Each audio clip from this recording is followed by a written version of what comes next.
So, kind of sad news here, anyway. Mad Catz, as of March 30th, has filed I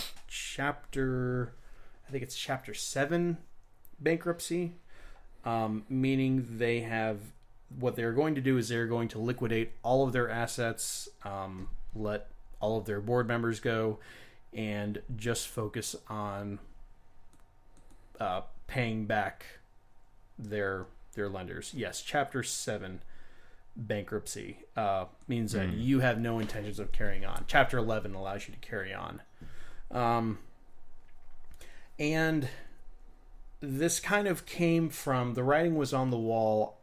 They kind of bet the farm on Rock Band 4, which came out back in 2015. I remember hearing hearing about Rock Band coming back out. Yeah, and I was like, and just following gaming news, I knew that Mad Catz was going to be like the main manufacturer of all of the instrument controllers for this game.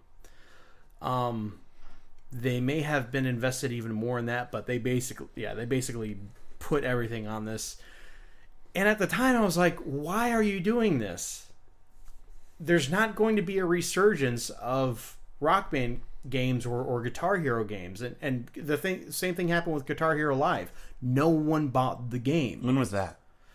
It was about the same time. Oh, yeah, I remember that, actually.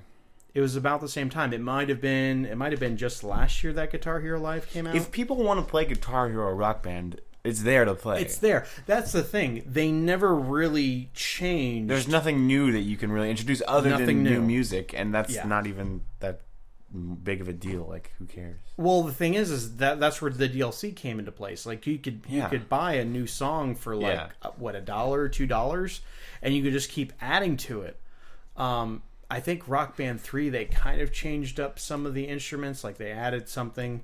I don't quite remember what they added. And I want to say they did the same thing with Rock Band 4. But the thing is you've kind of maxed out what you can do with music games at this point. Unless you want to start, like, inventing new instruments. Right. Or adding, like, a keyboard. I always thought, like, a keyboard would work. Might work. Could work. It could. It sounds a lot more like... It just sounds a lot like the guitar format, but flipped face up, you know?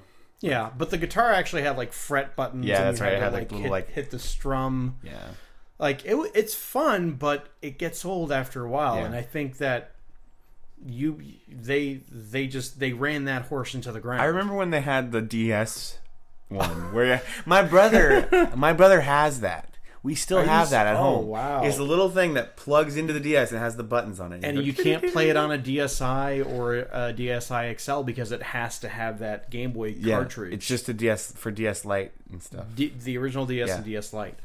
I played it at the store. I was bad at it. Here's what I didn't really understand with that one either, because it only has 4 fret buttons as opposed to 5. Mm-hmm.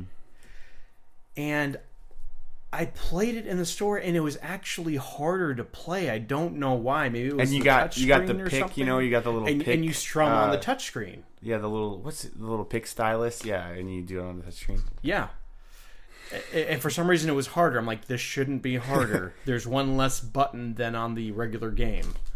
But I thought it was a neat experiment that they did that. But back to Mad Catz here. So that's basically what led to their collapse. And they weren't, to be honest, doing really well before then. And my experience with them hasn't been I haven't had much experience with them. All I know is back in the PlayStation, like the first PlayStation days, mm-hmm. I stopped buying third-party accessories because I got tired of them breaking on me. So at that point, I was like, all right, I know it's more money, but I'm only going to buy Sony controllers, Nintendo controllers.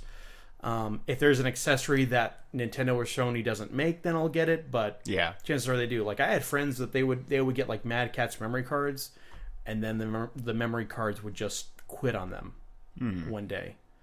So they weren't that good in quality. Like you paid for you got what you paid for. And apparently they were making, Bluetooth controllers and PC controllers and different, even some keyboards and gaming mice that you could get.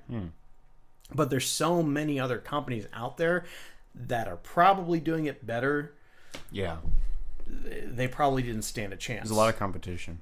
There's a lot of competition. I even saw there's a controller that's being kickstarted that can basically be used on anything. That they're like, it's like it's a seriously universal controller. And it's the Infinity Gauntlet. You can even like program the buttons to do whatever you want. You can like put in, it's crazy. So when people are coming up with ideas like that, your standard Xbox 360 clone controller is just not going to cut it. Yeah. You're not going to be able to compete. Especially if you're just there making guitars and fake drum sets. Well, and especially like I said, I didn't have much personal experience with it, but Mad Catz was kind of like, it was kind of the scuzzy controller that you gave to like someone who came over to play a game with you. Like you didn't play it yourself. You were using the controller that came with the system. Use the Mad Catz controller. Use the Mad Catz controller. And then the other person doesn't know a thing about video games, so they're like, cool, I get the red one. And they're happy with it. Oh, they were good with the colors. They would be like, and it used to be Mad Catz used to have like this really cartoony looking, almost like a Chester Glossy Cheetah finish. kind of character as like the mascot. Oh yeah. And then a few years ago, they just like, we're just gonna make claw marks and we'll like write Mad Catz really cool. Catz with a Z. That's how you know it's from the 90s. Is when it's spelled with a Z instead of an S. So it's kind of sad. It's kind of the end of an era, but at the same time, not really, because I feel like there's other people doing what Mad Catz did much better than they ever did. It's business. It is business. Although I hate hearing that people in the games industry are losing their jobs, but what are you gonna do? Yeah.